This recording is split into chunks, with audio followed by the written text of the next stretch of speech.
জালেমের ধর্ম পরিচয় যাই হোক, রাজনৈতিক পরিচয় যাই হোক, গোত্রীয় পরিচয় যাই হোক, আঞ্চলিক পরিচয় যাই হোক, জালেম যে হবে ও বরবাদ হবেই হবে। এমনকি আমাদের ইমামগণ লিখে গিয়েছেন, কোন মুসলিম বাদশা যদি জালেম হয় আর কোন কাফের বাদশা যদি ইনসাফকারী হয়, আল্লাহ ওই কাফের রাজত্ব দুনিয়াতে দীর্ঘস্থায়ী করবে আর আল্লাহ এই জালেম মুসলমানের রাজত্বের পতন ঘটাবে।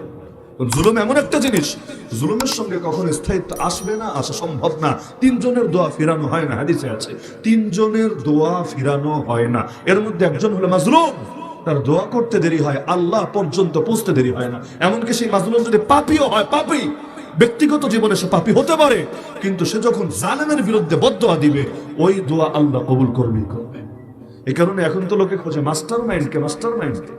আরে মাস্টার মাইন্ড তো আল্লাহ, মাস্টার মাইন্ড আল্লাহ। এবং আল্লাহ তাআলা এই প্ল্যানটা বাস্তবায়ন করেছেন, এর অন্যতম কারণ মাজলুমদের বদদোয়া।